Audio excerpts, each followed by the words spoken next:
안녕하십니까? 오늘도 부처님의 지혜로운 가르침을 함께 나누는 이 시간에 찾아주신 여러분께 깊은 감사를 드립니다. 만약 이번이 처음 방문이시라면 구독과 좋아요 버튼을 눌러주시어 앞으로도 부처님의 가르침을 함께 나누어 나갈 수 있기를 바랍니다. 오늘 우리가 함께 살펴볼 주제는 외로움과 공허함을 다스리는 법입니다.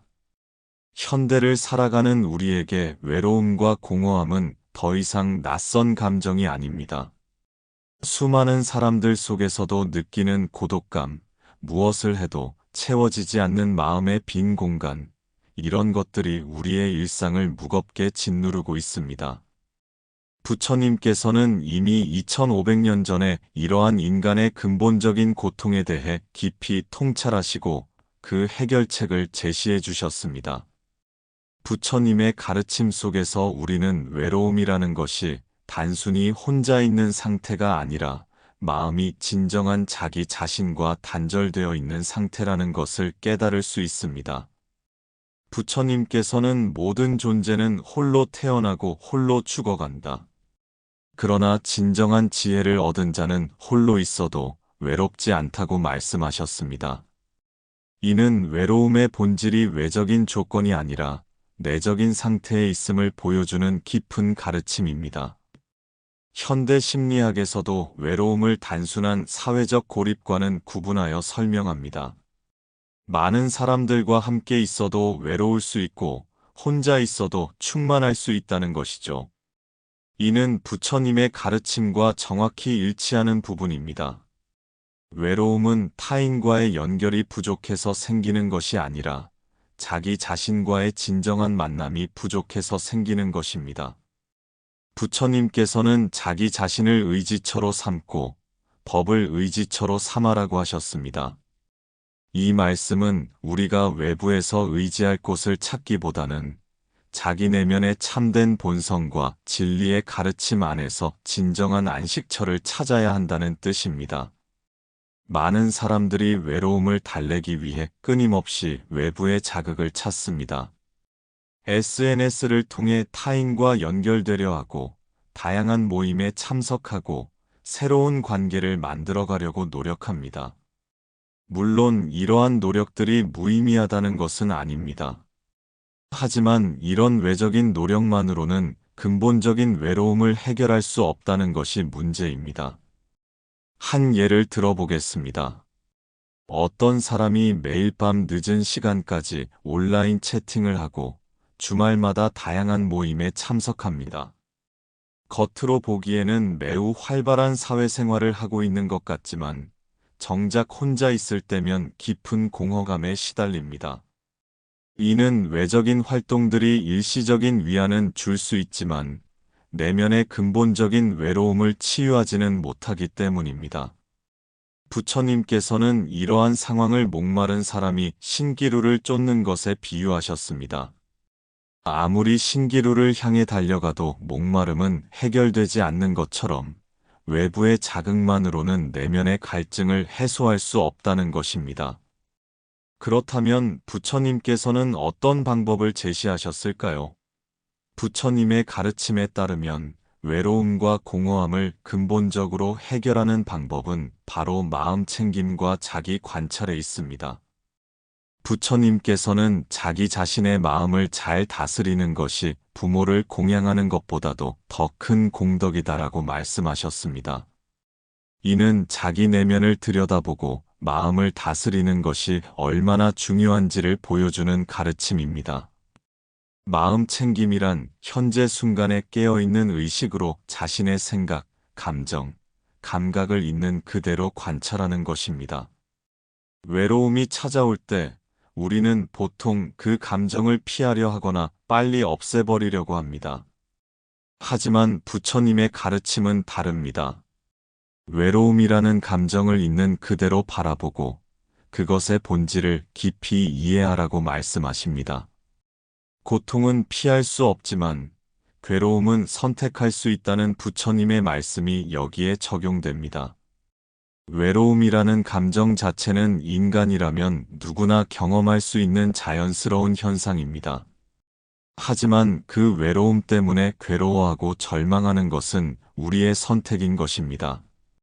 실제로 명상 수행을 통해 마음 챙김을 기르면 외로움이라는 감정도 하나의 현상으로 바라볼 수 있게 됩니다. 마치 하늘에 떠가는 구름을 바라보듯이 외로움도 마음속에 일어났다가 사라지는 하나의 현상일 뿐이라는 것을 깨달을 수 있습니다.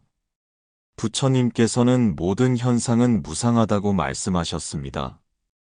외로움도 예외가 아닙니다. 아무리 깊고 견딜 수 없을 것 같은 외로움도 영원하지 않습니다. 이를 깊이 이해하면 외로움에 압도당하지 않고 그것을 지혜롭게 다룰 수 있게 됩니다. 한 고승의 이야기를 들려드리겠습니다. 어느 산속 암자에서 홀로 수행하던 스님이 있었습니다. 어느 날 깊은 외로움에 시달리던 그는 산을 내려가 사람들과 함께 지내고 싶다는 생각이 들었습니다. 하지만 그 순간 자신의 마음을 가만히 들여다보았습니다. 이 외로움이 정말 나인가? 아니면 단지 마음속에 일어난 하나의 생각일 뿐인가? 그렇게 깊이 관찰해 보니 외로움이라는 것도 자신이 만들어낸 하나의 관념에 불과하다는 것을 깨달았습니다. 그 순간 외로움은 저절로 사라졌고 대신 깊은 평안이 찾아왔다고 합니다. 이 이야기가 주는 교훈은 명확합니다. 외로움을 해결하기 위해 외부의 무언가를 찾기보다는 외로움 자체의 본질을 깊이 들여다보는 것이 더 근본적인 해결책이라는 것입니다. 부처님께서는 또한 자애심을 기르는 것을 외로움 치유의 중요한 방법으로 제시하셨습니다. 자애심이란 자기 자신을 포함한 모든 존재를 향한 무조건적인 사랑과 연민을 의미합니다. 현대 사회에서 많은 사람들이 느끼는 외로움의 근본 원인 중 하나는 자기 자신에 대한 거부감이나 미움입니다. 자신의 모습이 마음에 들지 않고 자신의 상황을 받아들이지 못하니까 내면에서부터 분열이 일어나는 것입니다. 이런 상태에서는 아무리 많은 사람들과 함께 있어도 진정한 연결감을 느낄 수 없습니다. 부처님께서는 자기를 사랑하는 자만이 진정으로 남을 사랑할 수 있다고 말씀하셨습니다. 이는 자애심의 중요성을 강조하는 가르침입니다. 자기 자신을 있는 그대로 받아들이고 사랑할 수 있을 때, 비로소 타인과도 진정한 관계를 맺을 수 있다는 것입니다. 자애 명상은 이러한 자애심을 기르는 구체적인 방법입니다. 나에게 평안이 있기를, 나에게 행복이 있기를, 나에게 건강이 있기를 이렇게 자기 자신을 향한 선의를 기르는 것으로 시작해서 점차 그 범위를 사랑하는 사람들, 중립적인 사람들, 심지어 싫어하는 사람들에게까지 확장해 나가는 것입니다. 이런 수행을 꾸준히 하다 보면 자신과 모든 존재가 근본적으로 연결되어 있다는 것을 체험할 수 있게 됩니다. 부처님께서는 모든 존재는 하나의 그물망처럼 서로 연결되어 있다고 말씀하셨는데 이를 인드라망이라고 부릅니다. 이 진리를 깊이 깨달으면 진정한 의미에서 혼자라는 것은 존재하지 않는다는 것을 알 수 있습니다. 실제로 과학적 연구들도 자해명상의 효과를 입증하고 있습니다. 자해명상을 꾸준히 실천하는 사람들은 외로움 지수가 현저히 낮아지고 사회적 연결감이 증가한다는 결과가 나왔습니다. 이는 부처님의 2500년 전 가르침이 현대 과학으로도 증명되고 있다는 놀라운 사실입니다. 한 실제 사례를 들어보겠습니다. 40대 직장인인 김 씨는 오랜 기간 심각한 외로움에 시달렸습니다. 결혼도 했고 아이들도 있었지만 가족들과 함께 있어도 늘 공허감을 느꼈습니다. 직장에서도 동료들과 어울리긴 했지만 진정한 소통은 이루어지지 않는 것 같았습니다. 그러던 중 불교 명상에 관심을 갖게 되어 자해 명상을 시작했습니다. 처음에는 자기 자신에게 행복하기를 기원하는 것조차 어색했습니다. 자신을 사랑한다는 것이 무엇인지 잘 모르겠더라는 것입니다. 하지만 꾸준히 실천해 나가다 보니 점차 자기 자신을 있는 그대로 받아들일 수 있게 되었습니다. 그리고 놀라운 변화가 일어났습니다. 자기 자신을 진정으로 사랑할 수 있게 되니까 가족들과의 관계도 자연스럽게 개선되었고, 직장에서도 동료들과 더 깊은 소통을 할 수 있게 되었습니다. 외로움을 해결하기 위해 외부의 무언가를 바꾸려 했던 이전과는 달리 내면의 변화가 외부 관계의 변화로 이어진 것입니다. 부처님께서는 공허함에 대해서도 깊은 통찰을 주셨습니다. 모든 현상은 공하다는 가르침이 바로 그것입니다. 하지만 여기서 말하는 공은 아무것도 없다는 뜻이 아닙니다. 오히려 무한한 가능성으로 가득 차 있다는 의미에 더 가깝습니다. 우리가 느끼는 공허함은 대부분 내가 무언가 부족하다, 내 인생에는 의미가 없다는 생각에서 비롯됩니다. 하지만 부처님의 가르침에 따르면 이런 생각들도 하나의 착각일 뿐입니다. 우리의 본성은 원래부터 완전하고 충만하다는 것입니다. 원래 완전한 것에 무엇을 더할 것이며 무엇을 뺄 것인가? 라는 선불교의 유명한 말씀이 이를 잘 표현해 줍니다. 우리가 공허감을 느끼는 것은 자신의 본래 모습을 잊고 있기 때문이지, 실제로 무언가 부족해서가 아니라는 것입니다. 부처님께서는 깨달음을 얻기 위해 어디론가 갈 필요도 없고 무언가를 새로 얻을 필요도 없다. 다만 자신이 이미 가지고 있는 것을 깨달으면 된다고 말씀하셨습니다. 이는 공허함의 해결책이 외부에서 무언가를 채우는 것이 아니라 내면의 본래 충만함을 인식하는 것에 있다는 가르침입니다. 명상을 통해 마음이 고요해지면 우리는 이 내면의 충만함을 직접 체험할 수 있습니다. 마치 아침 햇살이 안개를 걷어내듯이 명상의 빛이 마음의 착각들을 걷어내고 본래의 평안과 충만함을 드러내주는 것입니다. 한 선승의 깨달음 체험담을 소개해 드리겠습니다. 그는 오랜 세월 나는 누구인가? 라는 화두를 붙들고 치열하게 수행했습니다. 어느 날 새벽 명상 중에 갑자기 모든 의문이 사라지는 순간이 찾아왔습니다. 그때 그가 깨달은 것은 자신이 그토록 찾고 있던 진정한 나가 이미 항상 여기에 있었다는 것이었습니다. 찾아 헤매던 그것이 바로 찾고 있는 나 자신이었다는 그의 표현처럼 우리가 느끼는 공허함의 해답도 멀리 있지 않습니다. 바로 지금, 여기, 이 순간에 이미 모든 것이 갖춰져 있다는 것을 깨달으면 됩니다.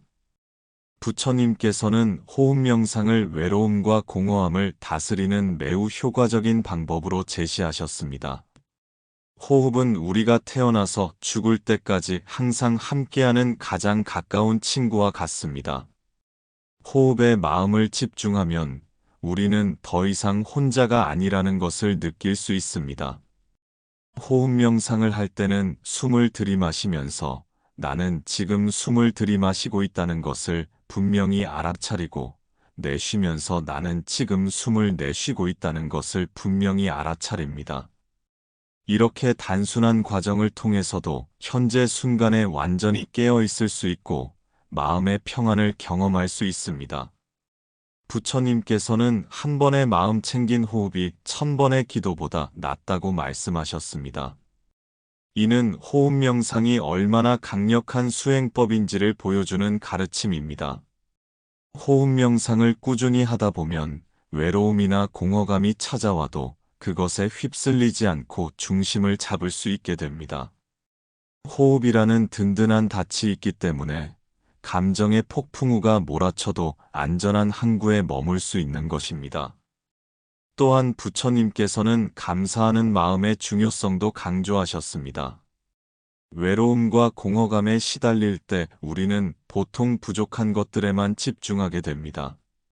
없는 것, 잃어버린 것, 얻지 못한 것들의 마음을 빼앗기는 것입니다. 하지만 감사하는 마음을 기르면 이미 가지고 있는 소중한 것들을 발견할 수 있게 됩니다. 물 한 모금의 소중함을 아는 자는 결코 목마르지 않는다는 부처님의 말씀처럼 작은 것에서도 감사함을 느낄 수 있는 마음이 진정한 풍요로움을 가져다 줍니다. 감사 명상은 이런 마음을 기르는 구체적인 방법입니다. 매일 잠들기 전이나 일어난 후에 그날 감사할 일들을 하나씩 떠올려 보는 것입니다. 처음에는 큰 일들만 생각나겠지만 점차 일상의 소소한 일들에서도 감사함을 발견할 수 있게 될 것입니다. 아침에 눈을 뜰 수 있음에 감사하고, 맛있는 음식을 먹을 수 있음에 감사하고, 사랑하는 사람들이 있음에 감사하고, 심지어 어려운 상황까지도 성장의 기회로 받아들이며 감사할 수 있게 됩니다. 한 할머니의 이야기를 들려드리겠습니다. 80세가 넘은 이 할머니는 혼자 살면서 심한 외로움에 시달렸습니다. 자식들은 모두 멀리 살고 있고, 친구들은 하나둘 세상을 떠났으며, 몸도 예전 같지 않아서 활동에 제약이 많았습니다. 그런데 어느 날부터 감사일기를 쓰기 시작했습니다. 처음에는 쓸 게 없어서 오늘도 숨을 쉴 수 있어서 감사하다 정도였지만, 점차 더 많은 것들을 발견하게 되었습니다. 창밖으로 보이는 나무의 변화, 이웃의 안부 인사, TV에서 나오는 아름다운 음악 등 평소에 당연하게 여겼던 것들이 모두 감사의 대상이 되었습니다. 몇 달 후 그 할머니의 표정은 완전히 달라졌습니다. 여전히 혼자 살고 있는 것은 같았지만 더 이상 외롭지 않다고 했습니다. 감사하는 마음이 마치 따뜻한 빛처럼 마음을 밝혀주어서 혼자 있어도 충만하고 평안했다는 것입니다. 부처님께서는 또한 자비심을 기르는 것이 외로움 치유에 매우 효과적이라고 말씀하셨습니다. 자비심이란 고통받는 모든 존재를 향한 연민과 도움의 마음을 의미합니다. 외로움에 시달릴 때 우리는 보통 자기 자신의 고통에만 몰입하게 되는데, 자비심을 기르면 시야가 넓어져서 다른 존재들의 고통도 함께 보살필 수 있게 됩니다. 자신의 고통에서 벗어나는 가장 좋은 방법은 다른 사람의 고통을 덜어주는 것이다라는 부처님의 말씀이 이를 잘 표현해 줍니다. 남을 돕는 과정에서 자연스럽게 자기 자신의 문제들도 해결되는 경우가 많습니다. 자원봉사나 기부 또는 일상에서 작은 친절을 베푸는 것들이 모두 자비심을 기르는 실천 방법들입니다. 중요한 것은 행위의 크기가 아니라 그 마음가짐입니다. 진심으로 남의 고통을 덜어주고자 하는 마음이 있다면 그 자체로도 충분히 의미 있는 자비행입니다. 한 젊은 직장인의 경험담을 소개해드리겠습니다. 그는 우울증과 심한 외로움으로 힘든 시기를 보내고 있었습니다. 치료를 받아도 크게 나아지지 않았고, 인생에 대한 의미를 찾지 못하고 있었습니다. 그러던 중 우연히 길거리에서 노숙자를 만났습니다. 처음에는 그냥 지나치려 했는데, 문득 그 사람도 자신과 같은 외로움을 느끼고 있을 것 같다는 생각이 들었습니다. 그래서 편의점에서 따뜻한 음식을 사서 건네주었습니다. 그 노숙자분이 감사하다며 손을 잡고 인사하는 순간 이상한 일이 일어났습니다. 마음 깊은 곳에서 따뜻함이 올라오면서 오랜만에 진정한 기쁨을 느꼈다는 것입니다. 자신보다 더 어려운 상황에 있는 사람을 도우면서 역설적으로 자신이 치유를 경험한 것입니다. 그 이후로 그는 정기적으로 자원봉사를 하게 되었고, 점차 우울증과 외로움에서 벗어날 수 있었습니다. 남을 도우려 했는데 오히려 내가 더 많은 것을 얻었다는 그의 말이 자비심의 놀라운 치유력을 잘 보여줍니다.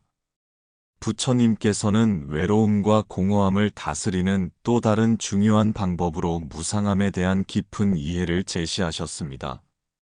모든 것은 변한다는 무상의 법칙을 진정으로 이해하면 현재의 어려운 상황에 너무 집착하지 않을 수 있게 됩니다. 이것도 지나갈 것이다라는 말이 있습니다.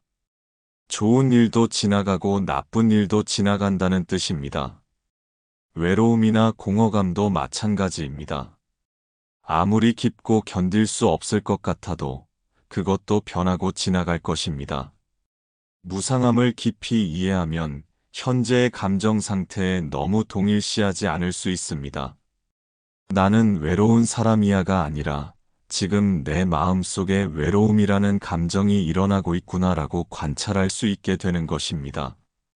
이런 관점의 전환만으로도 외로움의 강도가 현저히 줄어들 수 있습니다. 부처님께서는 고통을 피하려 하지 말고 고통을 통해 깨달음을 얻으라고 말씀하셨습니다. 외로움과 공허함도 마찬가지입니다. 이런 감정들을 단순히 없애버리려고만 하지 말고 그것들이 우리에게 무엇을 가르쳐 주려는지 깊이 살펴보는 것이 중요합니다.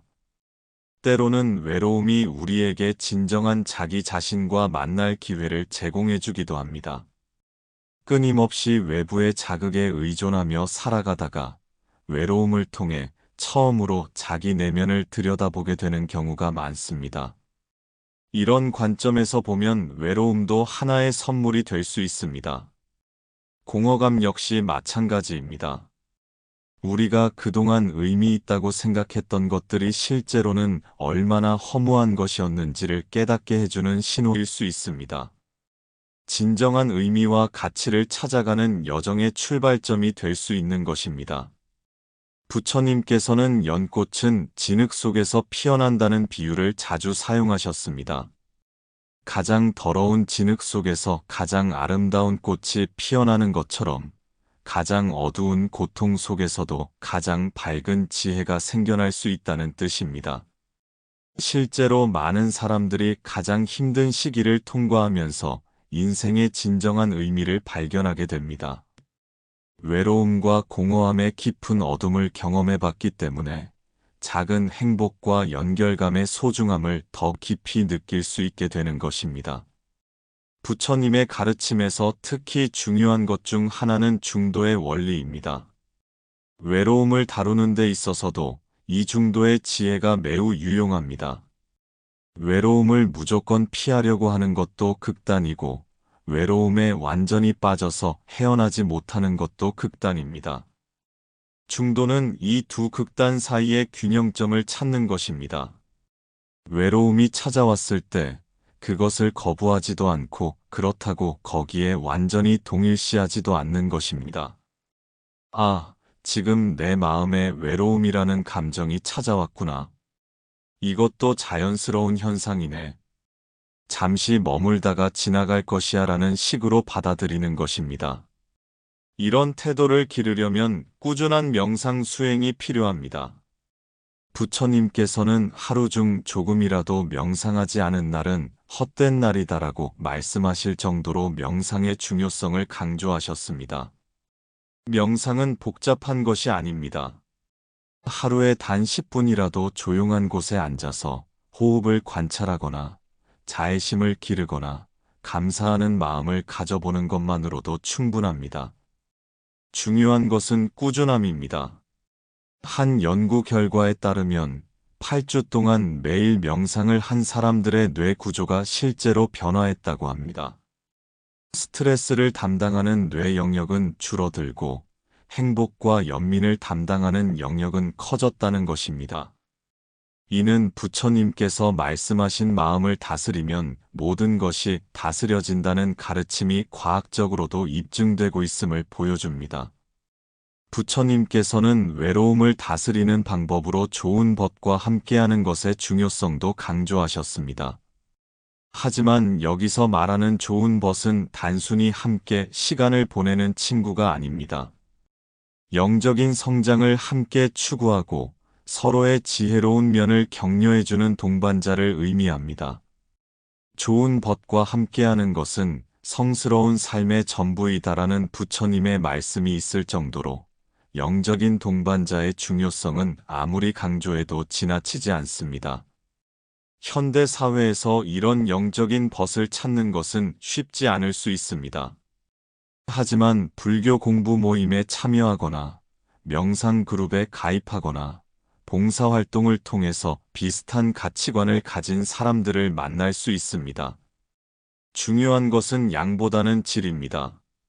수십 명의 피상적인 지인보다는 진정으로 서로의 영적 성장을 도와줄 수 있는 한두 명의 벗이 훨씬 소중합니다. 또한 부처님께서는 자연과의 교감도 외로움 치유에 매우 효과적이라고 말씀하셨습니다. 부처님 자신도 보리수 나무 아래에서 깨달음을 얻으셨고 평생에 걸쳐 자연 속에서 수행하셨습니다. 자연 속에 있으면 우리는 더 큰 존재의 일부라는 것을 느낄 수 있습니다. 나무, 꽃, 새, 바람, 모든 것이 하나의 생명체 안에서 서로 연결되어 있다는 것을 체험할 수 있는 것입니다. 현대 도시 생활에서는 자연과 멀어지기 쉽습니다. 하지만 작은 노력만으로도 자연과의 연결감을 회복할 수 있습니다. 집에서 식물을 기르거나 공원에서 산책하거나 주말에 산이나 바다에 가는 것만으로도 충분합니다. 한 도시 직장인의 이야기를 들려드리겠습니다. 그는 극심한 스트레스와 외로움으로 인해 우울증 치료를 받고 있었습니다. 어느 날 의사의 권유로 주말마다 근처 산에 오르기 시작했습니다. 처음에는 단순한 운동 목적이었지만 산에 오를 때마다 마음이 차분해지는 것을 느꼈습니다. 나무들 사이로 불어오는 바람, 새들의 지저귀, 계곡물 소리 등이 마음을 치유해주는 것 같았습니다. 몇 달 후 그는 놀라운 변화를 경험했습니다. 산에서 해돋이를 보면서 갑자기 내가 이 거대한 우주의 일부구나 하는 깊은 깨달음이 찾아왔습니다. 그 순간 오랫동안 느꼈던 외로움이 사라지고 대신 모든 존재와 연결되어 있다는 따뜻한 느낌이 마음을 가득 채웠다고 합니다. 이후 그는 더 이상 항우울제가 필요하지 않을 정도로 회복되었고 지금도 정기적으로 자연 속에서 명상하며 내면의 평안을 유지하고 있습니다. 부처님께서는 또한 일상의 작은 순간들에서 의미를 찾는 것의 중요성을 말씀하셨습니다. 우리는 종종 큰 사건이나 성취를 통해서만 삶의 의미를 찾으려고 합니다. 하지만 진정한 의미는 일상의 사소한 순간들 속에 숨어 있는 경우가 많습니다. 아침에 마시는 차 한 잔, 길에서 만나는 아이의 웃음소리, 창문으로 들어오는 따뜻한 햇살, 이런 것들 모두가 깊은 의미를 담고 있을 수 있습니다. 문제는 우리가 너무 바쁘게 살면서 이런 소중한 순간들을 놓치고 있다는 것입니다. 부처님께서는 과거에 머물지 말고 미래를 꿈꾸지 말고 현재 이 순간에 온전히 깨어 있으라고 말씀하셨습니다.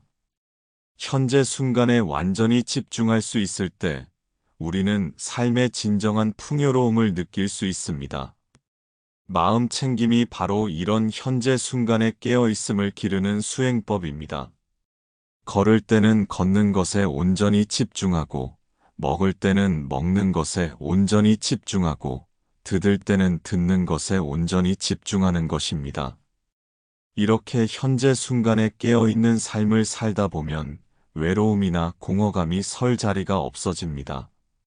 지금 이 순간이 너무나 충만하고 완전하기 때문에 다른 무엇을 더 바랄 필요가 없어지는 것입니다. 부처님의 가르침 중에서 특히 현대인들에게 도움이 되는 것 중 하나는 이념법에 대한 이해입니다. 모든 현상은 무수한 조건들이 만나서 일어나는 것이고 독립적으로 존재하는 것은 아무것도 없다는 가르침입니다. 이를 외로움에 적용해 보면 외로움이라는 감정도 여러 조건들이 만나서 일어나는 것이라는 것을 알 수 있습니다. 특정한 생각, 특정한 상황, 특정한 기억 등이 조합되어서 외로움이 만들어지는 것입니다.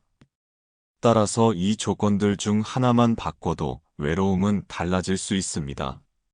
생각을 바꾸거나 환경을 바꾸거나 관점을 바꾸는 것만으로도 외로움의 성격이 완전히 달라질 수 있는 것입니다.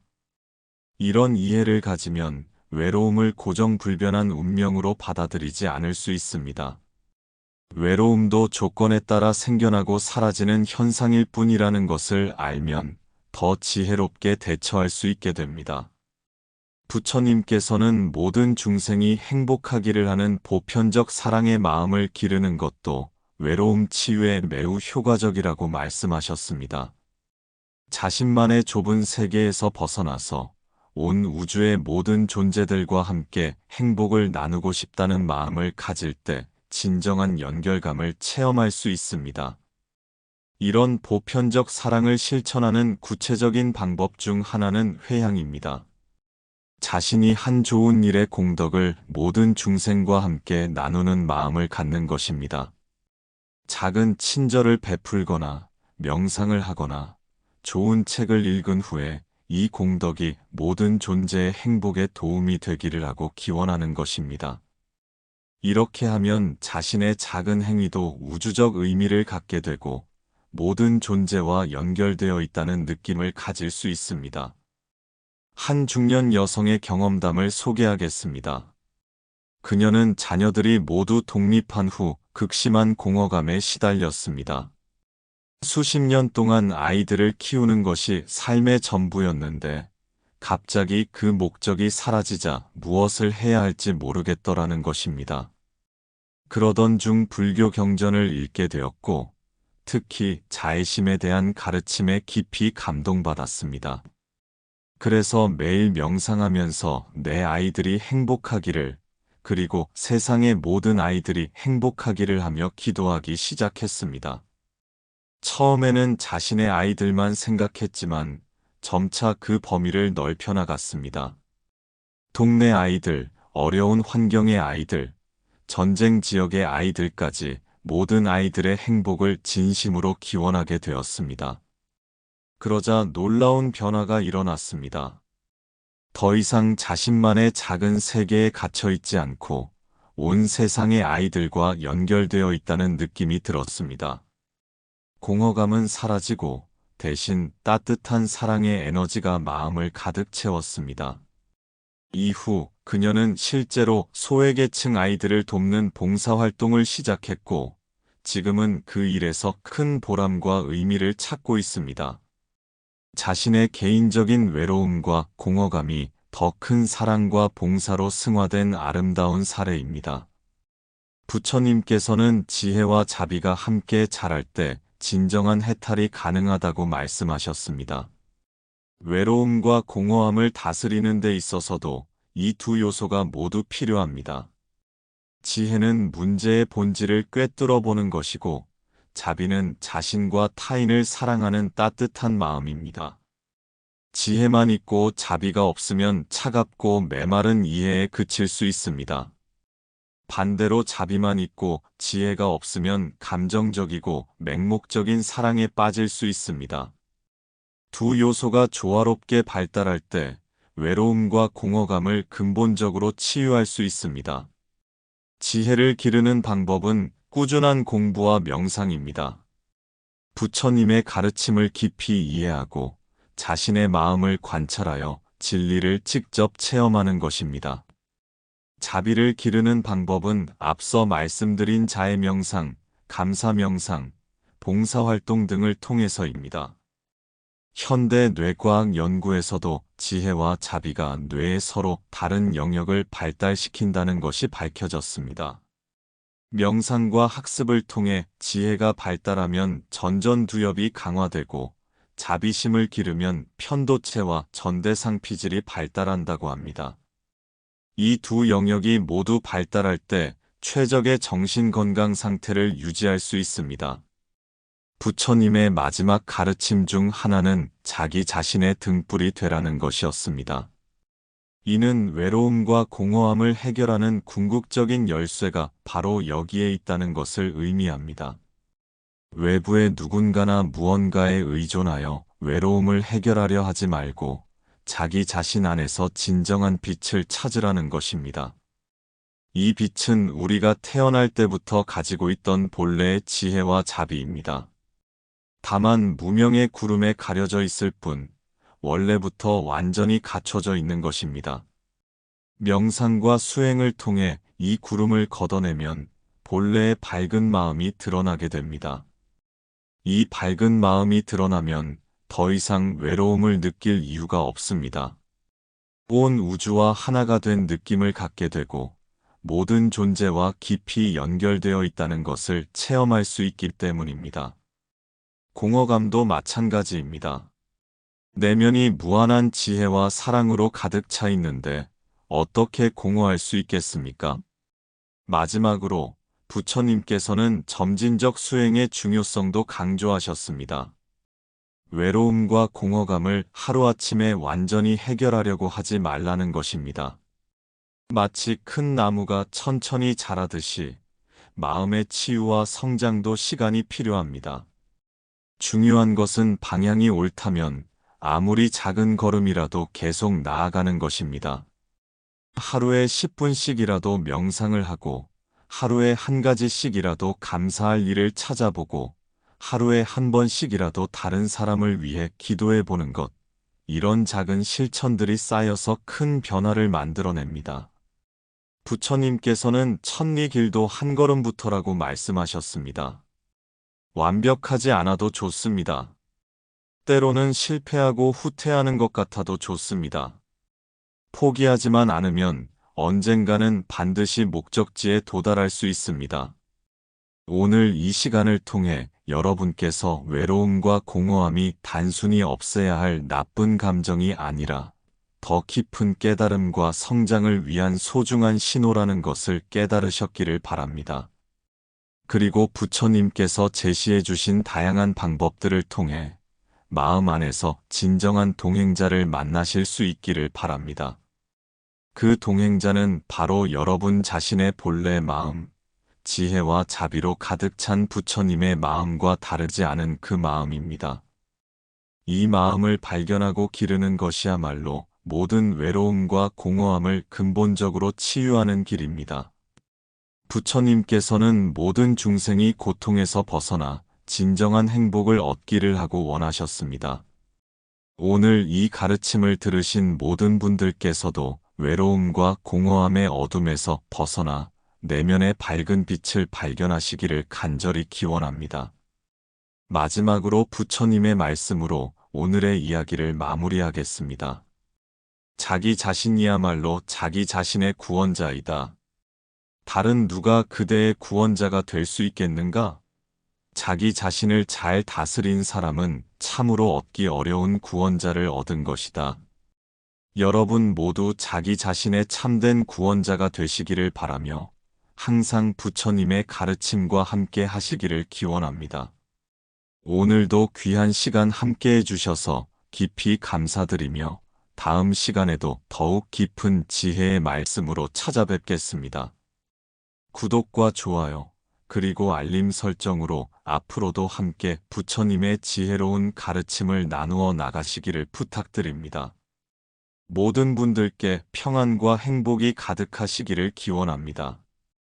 감사합니다.